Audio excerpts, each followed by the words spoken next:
ازالۃ النجاسہ، نجاست دور کرنا. نجاست کیا ہوتی؟ امپیورٹی، گندگی. غلاظت اور نجاست دور کرنے کے لیے بایاں ہاتھ استعمال کرنا چاہیے.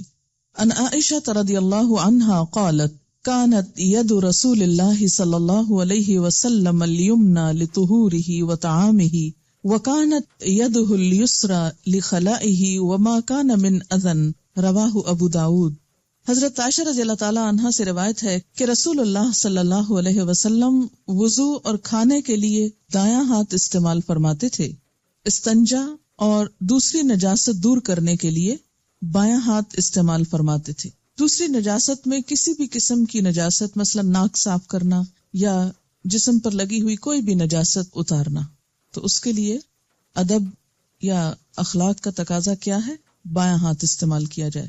وضو کرتے وقت دایاں ہاتھ آپ استعمال کرتے تھے، تو یہ کہہ رہی ہیں کہ اس میں تو دونوں ہاتھ استعمال کرتے ہیں. یہ طریقہ وضو کے فرق کی وجہ سے. ہمارے ہاں وضو ہوتا ہے ٹیپ کھول کر، پہلے زمانے میں ایسا کوئی طریقہ نہیں تھا. ہوتا یہ تھا کہ یا تو لوٹے میں پانی ڈالتے تھے اور اس کو بائیں طرف رکھتے، اور اسے جب ڈالتے تو دائیں ہاتھ پہ ڈال کے منہ میں کلی کے لیے پانی ڈالا جاتا یا ناک میں پانی ڈالا جاتا اور ناک پھر بائیں ہاتھ سے صاف کرتے. دوسرا طریقہ یہ بھی تھا کہ پہلے ہاتھ دھو لیے جاتے، پھر اس کے بعد پانی جو تھا ایک کھلے برتن میں ہوتا، یا جیسے نہر پہ آپ بیٹھے ہیں مثلا، تو اس میں سے جب آپ پانی لے رہے ہیں وضو کرنے کے لیے تو آپ دائیں ہاتھ سے نکالیں گے. ٹھیک ہے. سیرخوار بچہ کپڑے پر پیشاب کر دے تو اس پر پانی چھڑک دینا کافی ہے، لیکن شیرخوار بچی کے پیشاب کو دھونا ضروری ہے. جینڈر ڈسکریمنیشن نہیں ہے، اس کی کچھ وجوہات ہیں. شیرخوار بچے سے مراد فیڈنگ چائلڈ جو ہوتا ہے، اور مراد اس سے میل چائلڈ ہے. ان علی ابن ابی طالب رضی اللہ عنہ ان رسول اللہ صلی اللہ علیہ وسلم قال بول الغلام الردیع يندح وبول الجاریۃ یغسل. قال قتادہ وهذا ما لم يطعما فإذا طعما غسل جميعا. رواہ احمد والترمذی. حضرت علی بن ابی طالب رضی اللہ تعالی عنہ سے روایت ہے کہ رسول اللہ صلی اللہ علیہ وسلم نے فرمایا شیرخوار بچے کے پیشاب پر پانی چھڑک دیا جائے اور بچی کے پیشاب کو دھویا جائے. حضرت قتادہ فرماتے ہیں کہ یہ حکم اس وقت تک ہے جب تک کہ غلہ نہ کھائیں. غلہ کھانے سے مراد کیا ہے؟ جیسے بریڈ، روٹی، اناج، سیریلز. جب کھانے لگیں تو دونوں کے پیشاب دھوئے جائیں گے. اسے احمد اور ترمذی نے روایت کیا ہے. دونوں میں فرق یہ ہے کہ بچی کا پیشاب تھک بھی ہوتا ہے اور ایک جگہ پر جمع ہو جاتا ہے. اس کو دھونا بھی آسان ہے اور اسے دھونا بھی چاہیے اس کی خاصیت کے فرق ہونے کی وجہ سے. جبکہ دودھ پیتے بچے کے پیشاب کی خاصیت بھی فرق ہے، اور دوسرا یہ کہ وہ چھینٹوں کی شکل میں ہوتا ہے، اور وہ چھینٹے جب اڑ کے کچھ ایریے پر بکھر جاتے ہیں تو ان سب کو دھونا اور سمیٹنا مشکل بھی ہوتا ہے. اور دوسرا یہ ہے کہ اس کے اندر نجاست کی وہ کیفیت نہیں ہوتی جو ایک جگہ سارا پیشاب جمع ہونے کی صورت میں یا بچی کے پیشاب میں ہوتی. لہٰذا وہ سارے ایریے کو باقاعدہ دھو کے پاک کرنے کی بجائے اگر اس پر ایسے ہی کچھ پانی سپرنکل کر دیا جائے تو اس سے طہارت ہو جائے گی. لیکن یہ بہت چھوٹے بچے کے لیے. جب بچہ بڑا ہو جائے، سیریل دینے لگے، آفٹر 3-4 months آپ فیڈ کرنے لگتے ہیں سیریلیک وغیرہ، تو اس صورت میں پھر اس کا پیشاب بھی تھک ہو جائے گا اور اسے بھی دھونا ہوگا. ان ام قیس بنت محسن رضی اللہ عنہا انہا اتت رسول اللہ صلی اللہ علیہ وسلم بابن لها لم يأكل الطعام فوضعته في حجره فبال قال فلم يزد على ان ندح بالماء. رواہ مسلم. حضرت ام قیس بنت محسن رضی اللہ عنہا سے روایت ہے کہ وہ اپنا بیٹا رسول اللہ صلی اللہ علیہ وسلم کے پاس لے کر حاضر ہوئی جو ابھی اناج نہیں کھاتا تھا. اسے حضور صلی اللہ علیہ وسلم نے گود میں بٹھایا تو اس نے پیشاب کر دیا. حضور اکرم صلی اللہ علیہ وسلم نے اس کے اوپر پانی چھڑکنے کے علاوہ کچھ نہیں کیا، یعنی اسے دھویا نہیں. اسے مسلم نے روایت کیا ہے. کپڑے پر منی یا کوئی دوسری رطوبت لگ جائے، منی سے مراد سیمن ہے، تو اتنی جگہ پانی سے دھو کر نماز پڑھ لینی چاہیے، خواہ اس کا نشان باقی رہے. رطوبت سے مراد ویٹ ڈسچارج.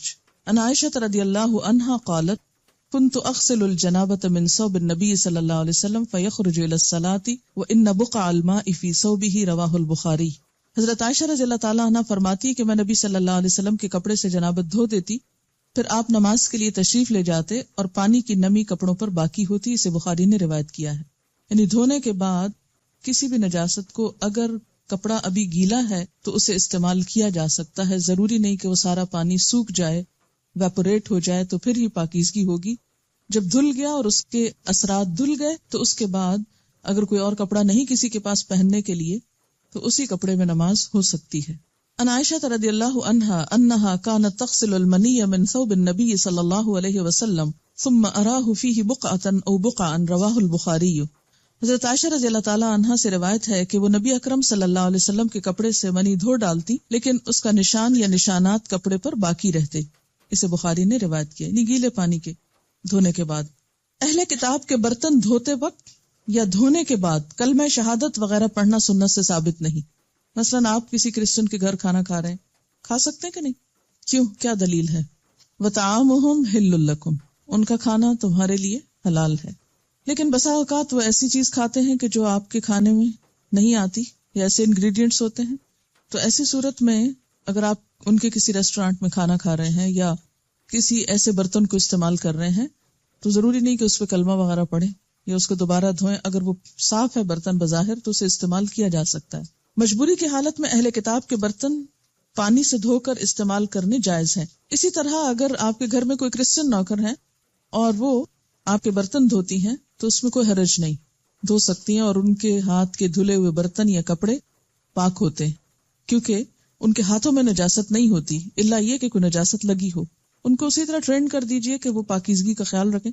خیال نہ رکھنا ہو تو آپ کے مسلمان ورکرز جو ہیں وہ سب کچھ کر جاتے ہیں جو کوئی اور کر سکتا ہے. ان ابی ثعلبۃ الخشنی رضی اللہ عنہ انہ قال یا رسول اللہ صلی اللہ علیہ وسلم انا اہل سفر نمر بالیہود والنصارى والمجوس فلا نجد غیر آنیتہم فقال رسول اللہ صلی اللہ علیہ وسلم فإن لم تجدوا غیرها فاغسلوها بالماء ثم كلوا فيها واشربوا رواہ الترمذی.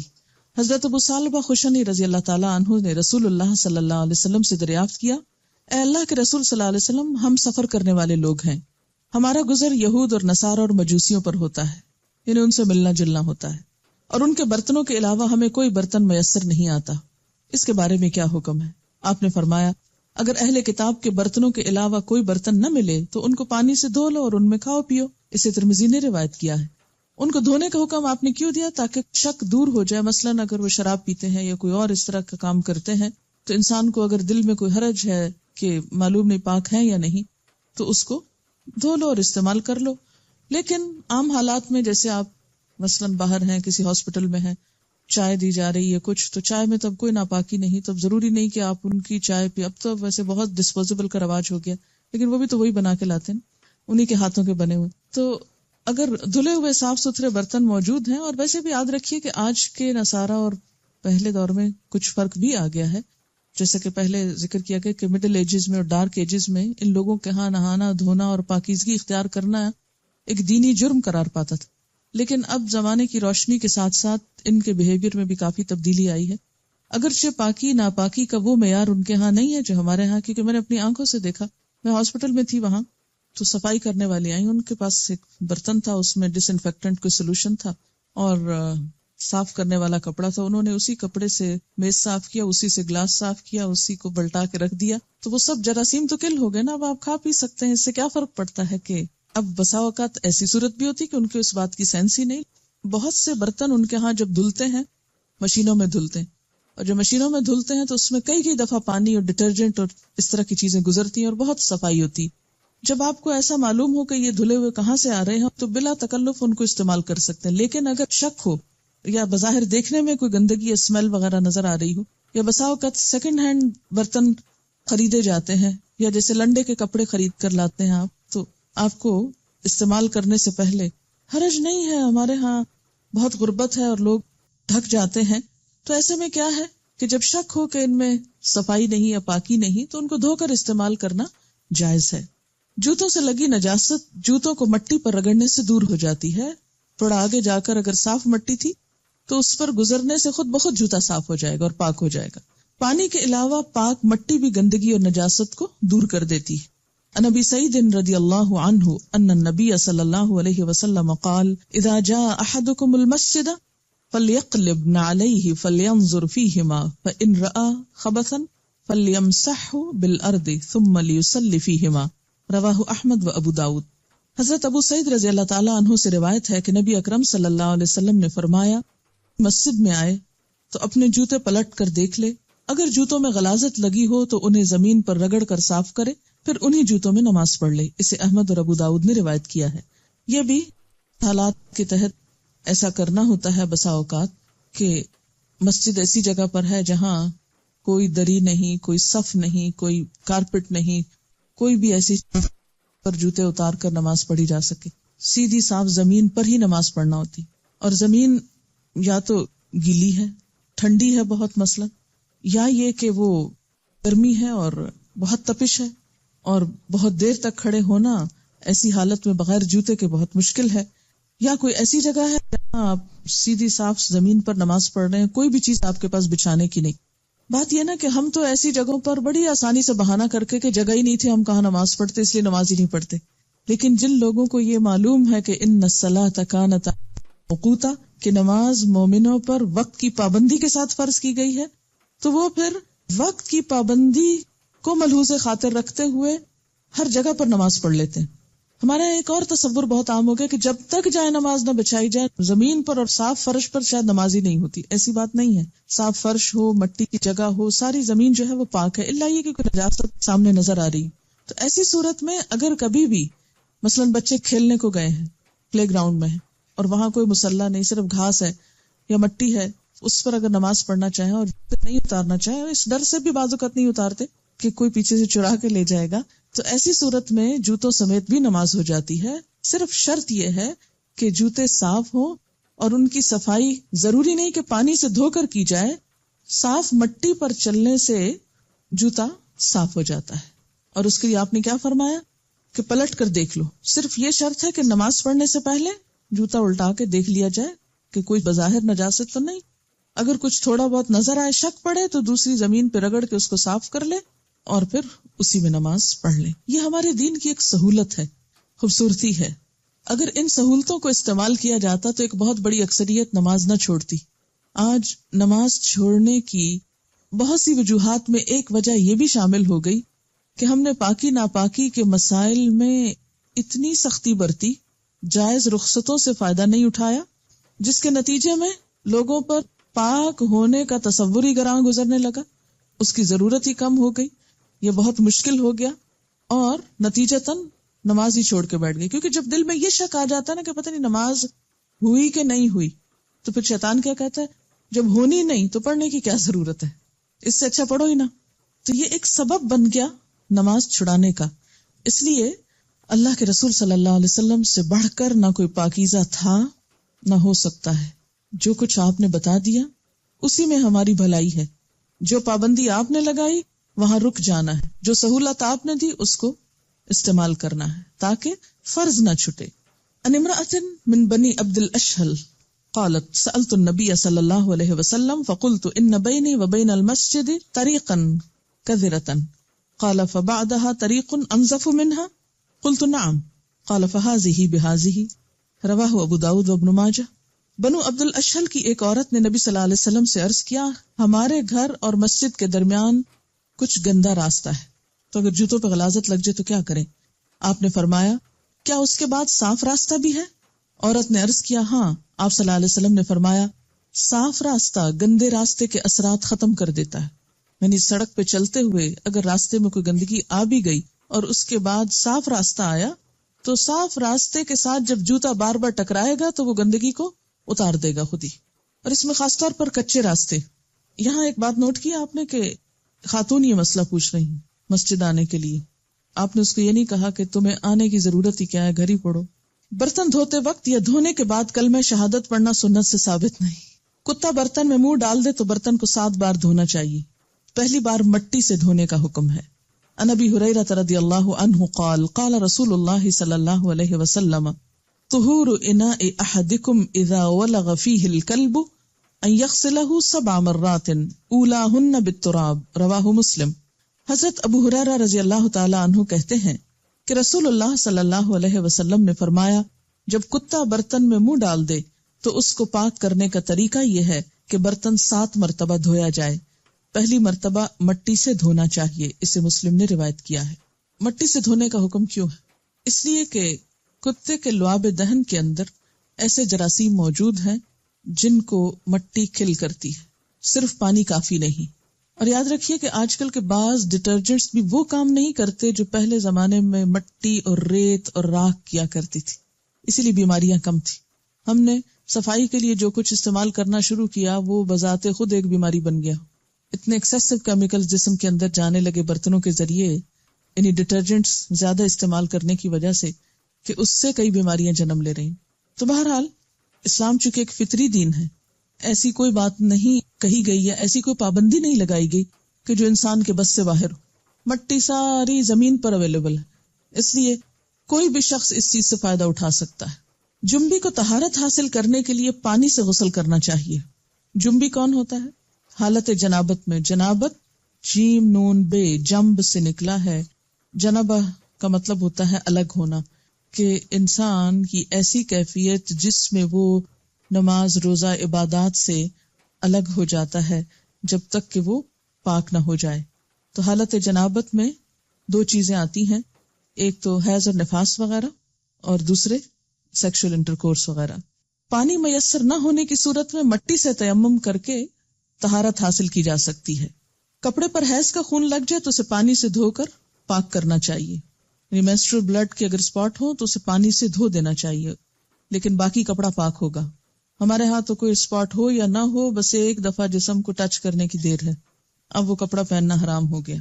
مردہ حلال جانور کی کھال دباغت سے پاک ہو جاتی ہے۔ دباغت کیا ہوتا ہے؟ ٹین کرنا، ٹیننگ۔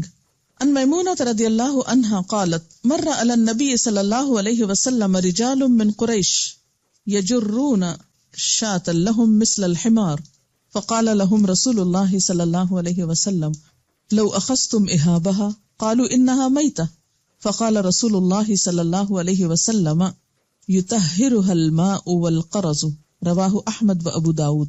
حضرت میمونہ رضی اللہ تعالی عنہا سے روایت ہے کہ نبی اکرم صلی اللہ علیہ وسلم نے دیکھا قریش کے کچھ لوگ مری ہوئی بکری کو مرے ہوئے گدھے کی طرح کھینچ کے لے جا رہے ہیں، گھسیٹتے جا رہے ہیں۔ آپ صلی اللہ علیہ وسلم نے فرمایا اگر تم اس بکری کا چمڑا اتار لیتے تو اچھا تھا، یعنی کھال استعمال کر لو، اس کا جو اوپر کا حصہ ہے۔ لوگوں نے عرض کیا یہ مردار ہے، تو ان کا خیال یہ تھا کہ چونکہ مر گئی ہے بکری اس لیے اس کی کھال بھی حرام ہو گئی۔ آپ صلی اللہ علیہ وسلم نے فرمایا چمڑے کو پانی اور کیکر کی چھال پاک کر دیتے ہیں۔ کیکر کی چھال کو پانی میں ڈال کر ابالا جاتا تھا، یعنی کیمیکل ٹریٹمنٹ ایک طرح کی ہو جاتی ہے، اور پھر اس میں کھال ڈال دی جاتی تھی، اس سے کیا ہوتا تھا، اس کی ساری امپیورٹیز پاک ہو جاتی۔ دباغت رنگنے کو بھی کہتے ہیں، چمڑے کو رنگ کر پاک کیا جاتا تھا۔ تو یہ کیفیت دباغت کی کچھ بھی ہو سکتی ہے، کسی بھی طرح اس کو ٹریٹ کیا جا سکتا ہے جس سے اس کی امپیورٹیز جو ہیں وہ پاک ہو جائیں، تو بعد میں وہ کھال استعمال کی جا سکتی۔ یہ جو دباغت ہے یہ کیا ہے؟ رنگنے کا عمل۔ کس سے؟ پانی اور کیکر کی چھال سے۔ کیکر کی چھال، چھلکا، یعنی اس کو پانی میں خوب بوائل کیا جائے، اس سے رنگ آ جاتا ہے، اس میں وہ کھال ڈال دی جائے اور اس کو صاف کر لیا جائے۔ پیشاب کی نجاست پانی سے دور ہو جاتی، زمین خشک ہو کر خود بخود پاک ہو جاتی۔ مثلا کسی جانور نے گزرتے گزرتے کسی کچی زمین پہ پیشاب کر دیا اور کچھ دن کے بعد آ کر اسی جگہ پر کسی نے نماز پڑھ لی اور اس کو پتہ ہی نہیں چلا، تو کیا اس کی نماز ہو گئی؟ ہاں، اگر اس زمین کے اندر کوئی اسمیل نہیں، کوئی نشان نہیں، کچھ نہیں، تو ہوتا یہ کہ سورج کی دھوپ اور تیزی وہ ان چیزوں کو جو نجاست میں گیلی چیزیں ہیں ان کو بھاپ بنا کے اڑا دیتی، ختم ہو جاتی، اور کچھ چیزیں زمین کے جو اندر خود ایسے اثرات اور بیکٹیریاز وغیرہ پائے جاتے ہیں جو اس نجاست کو ختم کر دیتے ہیں اور پھر برابر کر دیتے ہیں زمین کے ساتھ۔ تو اس لیے زمین کی نجاست خشک ہو کر خود بخود پاک ہو جاتی۔ عن ابی ہریرہ رضی اللہ عنہ قال قام اعرابی فبال فی المسجد فتناولہ الناس فقال لهم رسول اللہ صلی اللہ علیہ وسلم دعوه وحریکوا علی بولہ سجلا من ماء او ذنوبا من ماء فانما بعثتم میسرین ولم تبعثوا معسرین، رواہ البخاری۔ حضرت ابو ہریرہ رضی اللہ عنہ فرماتے ہیں کہ مسجد نبوی میں ایک بدو نے پیشاب کر دیا، لوگ اس کو مارنے کو دوڑے۔ رسول اللہ صلی اللہ علیہ وسلم نے فرمایا اسے کچھ نہ کہو اور اس کے پیشاب پر پانی کا ڈول بہا دو، کیونکہ تم مشکل پیدا کرنے کے لیے نہیں، آسانی پیدا کرنے کے لیے بھیجے گئے۔ اسے بخاری نے روایت کیا ہے۔ اس حدیث سے کئی باتیں پتہ چلتی۔ ایک تو یہ کہ لا علم لوگوں کو مارنے سے پہلے سمجھانا چاہیے، ڈانٹ ڈپٹ کرنے سے پہلے اور سختی کرنے سے پہلے ان کے ساتھ سمجھانے کا معاملہ کرنا چاہیے۔ بدو کو پتہ ہی نہیں تھا کہ مسجد کیا چیز ہوتی، انہوں نے کب مسجدیں دیکھی تھی یا مسجدوں کا احترام یا ادب، وہ پڑھے لکھے لوگ تھوڑی تھے، دیہاتی لوگ تھے، وہ آئے، انہوں نے سمجھا یہ بھی عام گھروں کی طرح کوئی گھر ہے، جس طرح لوگ اپنے گھروں کے اندر اس قسم کے کام کرتے تھے، انہوں نے مسجد میں بھی کر دیا۔ لیکن صحابہ کرام جو مسجد کا احترام اور ادب جانتے تھے، وہ فوراً اٹھے اور انہوں نے کہا کہ اس کو مارو۔ آپ نے روک دیا، مت مارو، اسے کچھ اتنا بڑا جرم کیا اور کچھ نہ کہو، مسجد پلید کر دی اور ابھی کچھ نہ کہو۔ ہم جیسے ہوتے تو کہتے یہ کیا بات، یہ تو اس قابل نہیں کہ اس کو چھوڑا جائے اور اس کو کبھی دوبارہ اندر آنے دیا جائے۔ ہم تو محض کسی اختلاف کرنے والے کے داخلے سے ہی مسجد کو ناپاک کر لیتے ہیں، اور جب تک وہ دھو نہ لیں، اب تک یہ بات ہوتی ہے بعض مساجد میں کہ اگر ایک مسلک کا شخص دوسرے مسلک کی مسجد میں چلا جائے تو اس کے جانے پر مسجد دھوئی جاتی۔ اتنا نجس سمجھتے ہیں مسلمانوں کو، ایک دوسرے کو، انتہا درجے کی تکلیف دہ بات ہے، لیکن کیا کیا جائے، لا علمی ہے شاید۔ لیکن آپ صلی اللہ علیہ وسلم نے اتنی بڑی بات پر بھی کیا فرمایا، اسے کچھ نہ کچھ، اس کو پتہ نہیں۔ اچھا، ایک اور بات یہ تھی کہ اگر اسی حالت میں اس کو مارنے کے لیے دوڑتے تو وہ چلتا جاتا اور نجاست اور بکھر جاتی۔ دوسرا یہ کہ اس پر اسلام کا ایک بہت ہی غلط امپریشن پڑتا کہ یہ کیسے لوگ ہیں، اور شاید وہ ساری زندگی کے لیے ایسے لوگوں کو دوبارہ نہ ملتا اور نہ دیکھنا چاہتا۔ تیسری بات یہ ہے کہ بہت سی زیادتیاں اور خرابیاں جو لوگ ہمارے ساتھ کر جائیں ان کا جواب دینا ضروری نہیں ہوتا، اور ان کی اصلاح اس طریقے سے ضروری نہیں ہوتی۔ ان کی اصلاح اپنے عمل سے، اپنے رویے سے، اپنے اچھے اخلاق سے بھی ہو سکتی۔ یعنی اگر آپ کے دل میں دوسروں کی خیرخواہی ہے اور آپ چاہتے ہیں کہ ان کی بھی بھلائی ہو جائے، تو اس کا طریقہ ضروری نہیں یہی ہو کہ آپ اس سے ڈانٹ ڈپٹ کے پیش آئیں۔ ہاں، ڈانٹ ڈپٹ وہاں ہونی چاہیے جو سمجھ چکے ہوں اور پھر نہ سمجھیں۔ وہاں آپ صلی اللہ علیہ وسلم نے کوڑے بھی لگوائے، ہاتھ بھی کٹوائے اور سخت سزائیں بھی دی۔ لیکن جو لوگ ابھی سمجھے ہی نہیں، جانتے ہی کچھ نہیں، ان کے ساتھ یہ رویہ درست نہیں، یہ حکمت کے خلاف ہے۔ آپ نے اس کی اصلاح کیسے کروائی کہ جب وہ پیشاب کر چکا تو آپ نے کہا پانی کا ڈول لے اور اس پہ بہا دو۔ انہوں نے بہا دیا، وہ نجاست چلی گئی، آگے بہہ گئی، اور اس کے بعد جب وہ سوکھ گئی جگہ تو سب اس پہ دوبارہ نماز پڑھنے لگے۔ پھر فرمایا تم مشکل پیدا کرنے کے لیے نہیں، آسانی پیدا کرنے کے لیے بھیجے گئے ہو۔ دین مشکل کا نام نہیں، خود ساختہ پابندیوں کا نام نہیں۔ پینے والی چیز میں مکھی گر جائے تو اسے ڈبو کر نکال دینے سے مکھی کی نجاست دور ہو جاتی، مثلا پانی میں یا لسی میں یا کسی بھی ایسی چیز میں، الا یہ کہ وہ گرم چائے ہو ابلتی ہوئی اور اس میں گر جائے اور اس کے پر بکھر جائیں تو وہ پھر اور چیز ہے۔ لیکن ٹھنڈی چیز میں، ٹھنڈے نارمل پانی میں اگر مکھی گر گئی، ایک طرف لگا اس کا اور وہ اس میں ابھی تیر رہی تو اس کو پورا ڈپ کر کے اس کو باہر پھینک کے اس کو پیا جا سکتا ہے۔ کیوں؟ اس کی وجہ یہ ہے کہ ایک پر کے اندر اگر نجاست ہے تو دوسرے میں اسی کا توڑ موجود ہے۔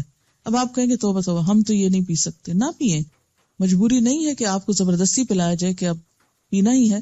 جس کا دل نہیں مانتا نہ پیے، لیکن یاد رکھیں کہ ہر شخص کے پاس اتنا وافر نہیں ہوتا کہ ایک گلاس دودھ کا پہلے پھینک دے کہ ایک مکھی گر گئی اس میں اور پھر دوسرا پیے۔ اس کے پاس ہو سکتا ہے دی اونلی گلاس ہو اور کوئی اور دودھ نہ ہو تو اس کو آپ محروم کر دیں۔ تو اللہ تعالیٰ نے یہ دین بھیجا ہے سب کے عمل کے لیے، سب کی سہولت کے لیے، نہ کہ چند مخصوص پریویلیجڈ لوگوں کے لیے۔ عن ابی ہریرہ رضی اللہ عنہ ان رسول اللہ صلی اللہ علیہ وسلم قال اذا وقع الذباب في اناء احدكم فليغمسه كله ثم ليطرحه فان في احد جناحيه شفاء وفي الاخر داء رواہ احمد البخاری و ابو داود و ابن ماجہ۔ حضرت ابو ہریرہ رضی اللہ تعالی عنہ فرماتے ہیں کہ رسول اللہ صلی اللہ علیہ وسلم نے فرمایا، جب کسی کے مشروب میں مکھی گر جائے تو اسے پوری طرح ڈبو کر پھینک دینا چاہیے اور مشروب پی لینا چاہیے۔ مکھی کے ایک پر میں شفا ہے اور دوسرے میں بیماری ہے۔ اسے احمد، بخاری، ابو داؤد اور ابن ماجہ نے روایت کیا ہے۔ جی، یہ کسی نے لکھا کہ بکری کی کھال سے آج کل جوتے بنتے ہیں، اس کی کھال نرم ہوتی ہے اس لیے جوتے آرام دہ ہوتے ہیں۔ کسی دوسرے نے لکھا کہ بکری کی کھال سے جائے نماز بھی بنتے ہیں۔ بکری کی کھال مشق بنانے کے لیے کام آتی۔ مشق ہوتا ہے نا، واٹر بیگ جو لیدر کا ہوتا ہے۔ بکری کی کھال سے ٹوپیاں بنائی جاتی ہیں، اور بکری کے بچے کی کھال جو بھی پیدا نہ ہوا ہو کو قراقلی کہتے ہیں۔ قراقلی ٹوپی اسی سے شاید بنتی ہے۔ قراقلی ٹوپی بہت قیمتی ہوتی ہے۔ سوال ہے، کیا ہندو باورچی کے ہاتھ کا کھانا کھایا جا سکتا ہے؟ اگر وہ پاکیزگی کا خیال رکھتا ہو تو اس کے ہاتھوں میں کوئی خرابی نہیں ہے، پکوا سکتے ہیں آپ کھانا۔ بات یہ ہے کہ بہت سارے کام نان مسلمز کرتے ہیں. ہندو کا معاملہ آپ یوں سمجھے ایسے ہی جیسے اہل مکہ کا معاملہ. ان دونوں کی سرشت آپس میں ملتی ہے، عقیدہ ملتا ہے. وہ بتوں کو پوجتے تھے اور یہ بھی بتوں کے پجاری ہیں. آپ صلی اللہ علیہ وسلم نے اہل مکہ کے ساتھ کیا معاملہ کیا؟ جو وہاں سنت ملتی ہے وہی ان کے ساتھ معاملہ کرنے کی ضرورت ہے. اگر مکھی ٹھنڈے پانی میں گر جائے اور ہمیں پتہ نہیں کہ کب سے گری ہوئی ہے اور وہ مر بھی گئی تو کیا کرنا چاہیے؟ اگر وہ بکھری نہیں اور صرف ایک جگہ پر تیر ہی رہی ہے نا، مرنے کے بعد نیچے تو نہیں جا بیٹھے گی، تیر ہی رہی ہے تو اوپر سے کچھ ہٹا دیں. اگر وہ پانی نہانے کے لیے خاص طور پر آپ استعمال کرنا چاہیں تو بلا تکلف استعمال کریں. سوال ہے، میں اپنی ماسی سے اکثر نماز پڑھنے کے لیے کہتی ہوں تو وہ کہتی ہے کہ ہم باتھ رومز دھوتے ہیں، چھوٹے بچوں کے پیشاب والے کپڑے دھوتے ہیں، اس لیے کپڑے پاک نہیں ہیں. اگر صاف کپڑوں کا جوڑا دے دیا جائے تو کہتی ہیں کہ جسم پر بھی چھینٹے اڑتے ہیں، اس لیے نہانا ضروری ہے، اس کے بغیر نماز نہیں پڑھی جا سکتی. کیا ایسی صورت میں نماز چھوڑی جا سکتی ہے؟ کیونکہ ان کے لیے تو یہ ممکن نہیں کہ روز الگ الگ گھروں میں کام کریں، پھر روز نہائیں، روز کپڑے بدلیں، اس طرح روز نماز پڑھیں. ایسی صورت میں کیا کیا جائے؟ مجھے بتائیے کہ اگر آپ خود باتھ روم دھو رہے ہوں اور بچوں کے کپڑے دھو رہے ہیں، کیونکہ ہر عورت کبھی نہ کبھی خواہ کتنے بھی نوکر موجود ہوں ایسی مشکل میں آتی ہے کہ اس کو خود یہ کام کرنا پڑتا ہے. مثلا عید پر، مختلف مواقع پر جب سب چھٹی کر جاتے ہیں تو بچوں کو تو آپ کہیں نہیں دے آتے، سب کچھ صاف کرنا پڑتا ہے آپ کو خود. یا یہ کہ واش روم بھی بعض اوقات خود دھونا پڑتا ہے، بلکہ دھونا چاہیے. اب آپ دیکھیے کہ جب آپ خود دھوتے ہیں تو کیا کرتے ہیں؟ چھینٹے اڑاتے ہیں. اڑانے چاہیے چھینٹے. ایسی ماسیوں کو یہ تربیت دیں کہ وہ ان چیزوں کو دھوتے وقت چھینٹے نہ اڑایا کریں، کیونکہ اگر وہ ان کے کپڑوں جسم پہ پڑتے ہیں تو منہ پہ بھی پڑ جائیں گے، اور کوئی چیز ہم منہ پہ پڑنا کیسے برداشت کر سکتے ہیں؟ تو ان کی بنیادی تربیت ہونی چاہیے. دوسری بات یہ ہے کہ اکثر ماسیاں اپنے ساتھ بیگ وغیرہ اٹھائے ہوئے ہوتی ہیں، تو ان کو یہ بتا دیں کہ ایک بیگ میں اپنے ساتھ کوئی ایسا کپڑا رکھ لیں کہ جس سے وہ جہاں نماز کا وقت آئے وہاں کتنی دیر لگتی ہے ایک کپڑا تبدیل کرنے میں؟ 5 منٹ، 10 منٹ نہیں، 1 منٹ سے بھی کم لگتا ہے. اگر آپ گھڑی دیکھ کر کپڑا چینج کریں 1 منٹ سے کم لگتا ہے. اور جو چھینٹے پڑتے ہیں وہ اعضاء وضو میں بھی دھل جاتے ہیں. یعنی ایسے چھینٹے اڑانا کہ وہ آپ کے جسم کے اندر تک کپڑوں کو پار کر کے چلے جائیں تو یہ تو انتہائی پھوڑ پن کی علامت ہے. ایسا نہیں ہونا چاہیے. ان کو دھونا سکھائیں تاکہ ان کا مسئلہ حل ہو. کوئی بھی ایسی صورت نہیں کہ جس سے نماز معاف ہو جائے، نماز نہیں معاف. اور اگر ان کی ایسی ہی مجبوری ہے تو ان کو شاید اللہ تعالیٰ اس حال میں بھی نماز پر معاف کر دے. پھر کہ سارا نہانے کی کیا ضرورت ہے؟ سر پہ کیپ پہن لیں کہ بالوں میں چھینٹے نہ پڑیں، اور باقی جسم پہ اپرن وغیرہ پہن لیں اگر کھڑے ہو کے کام کر رہے ہیں، اور اگر بیٹھ کے کر رہے ہیں تو بھی ایسی صورت میں بیٹھیں، ایسی جگہ پر بیٹھیں کہ جس سے کم چھینٹے آئیں. زمین خشک ہو کر پاک ہو جاتی، لیکن آج کل جو سیمنٹڈ فرش ہے ان کا کیا حکم ہے؟ ان پر نجاست نظر آتی ہے تو اس کو ہٹا لیں بس. یعنی نجاست جو نظر آئے اس کو صاف کر لیں، اور جو جذب ہو جائے اور مٹی میں مٹی ہو جائے اور سورج سے پاک ہو جائے تو اس پہ کوئی حرج نہیں. ٹھیک ہے نا؟ یہ تو اللہ نے عقل کس لیے دی ہے ہم کو. آنکھیں کھول کے دیکھو، کچھ نظر آ رہا ہے تو ہٹا دو، اور اگر کچھ نظر نہیں آ رہا تو صرف وہم گمان کر کے کہ یہاں سے کیا پتا کوئی بکری گزری ہو، اور کیا پتا یہاں کچھ گر گیا ہو، اور کیا پتا، تو کیا پتا نہیں. دیکھو اب کیا حال ہے. باہر کے ممالک میں لوگ اپنے بچوں کو اللہ کا لاکٹ پہناتے ہیں کہ خدا نخواستہ اگر کوئی حادثہ ہو تو پتہ چل سکے کہ مسلمان ہے. اگر خدا نخواستہ فوت ہو جائے تو مسلمان کی حیثیت سے دفنایا جائے. زلزلے میں جیسے ہندو مسلم دونوں ہی ایک جگہ تھے تو مسلمانوں کو بھی جلا دیا گیا. کیا اللہ کا لاکٹ ہر وقت پہنا جا سکتا ہے؟ اب دیکھیے کہ لاکٹ پہنانے سے مسئلہ حل نہیں ہوگا. اس کی وجہ یہ ہے کہ خدا نخواستہ حادثے وغیرہ میں تو لوگ پہلے لاکٹ اتارتے ہیں، کیونکہ اتنی بے حسی ہے ہر جگہ پر. اگر سونے وونے کا پہنایا ہوا ہے تو وہ پہلے تو وہ اتار دیں گے، وہ شناخت تو اٹھا لیں گے. دوسری بات یہ کہ ایک مسلمان عورت کی، ایک مسلمان مرد کی واضح شناخت ہے. اگر یہ مسلمان مرد داڑیاں رکھے ہوئے ہوں اور وہ سکھوں سے مختلف ہوتی ہیں تو فوراً پتہ چل جائے گا. کسی کی جرت نہیں پھر جلائے، کیونکہ چہرے پہ نشان ہے نا، یہ سنت ہے. اچھا، اسی طرح عورت کی ایک شناخت ہے، اس کا لباس، اس کا گھر. کیونکہ اگر زلزلے میں کچھ لوگ جیسے دبے ہیں تو گھروں میں بھی ایک شناخت ہوتی ہے. اگر کسی اکٹھے کام کرنے کی جگہ پر تو اس میں بھی شناخت ہوتی ہے. اسی لیے تو کہا گیا کہ مسلمان جو ہے وہ جہاں بھی ہو یعرفنا، پہچانا جائے. اس لیے کہ کذالک جعلناکم امۃ وسطا لتکونوا شہداء علی الناس. ہم فالوورز نہیں بنائے گئے دنیا کے، ہم تو دنیا کے رہنما بنائے گئے، لوگوں کے لیے ایک نمونہ ہے. تو یہ نمونہ اسی صورت میں ہو سکتا ہے جب ہم اندر کے اظہار کے ساتھ اپنی شناخت بھی مسلمانوں جیسی رکھے. جی ہاں، نام بھی شناخت ہے، کارڈ وارڈ ہوتا ہے لگا وہ عموماً ڈیوٹی آورز میں، اس سے بھی پتہ چل جاتا ہے. بعض اوقات اور کچھ بیسک انفارمیشن ساتھ ہوتی ہے، تو وہ چیزیں بھی ہوں تو بہتر ہے.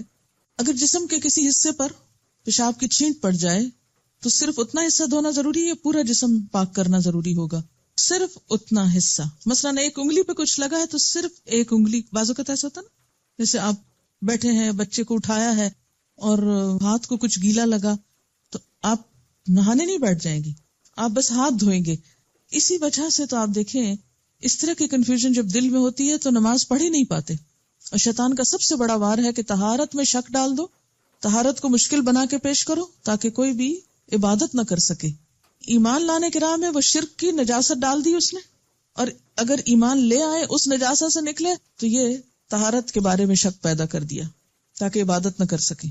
کہا جاتا ہے کہ ہندو اپنے برتنوں پہ گائے کے پیشاب چھڑکتے ہیں. کیا ان کے گھر کھانا کھا سکتے ہیں؟ اگر آپ کو پتا ہے کہ چھڑکتے ہیں تو پھر نہ کھائیے، اور اگر آپ جانتے ہیں کہ ان کے ہاں ایسی کوئی چیز نہیں تو سوکھی چیز کھا لیں، پکی ہوئی نہ کھائیں، معلوم نہیں کیا پکاتے ہیں. کیا وضو کر کے قالین پہ پاؤں رکھے جا سکتے ہیں اگرچہ قالین پہ نجاست نہ ہو؟ بالکل رکھے جا سکتے ہیں. وائی ناٹ، کیوں نہیں رکھیں گے؟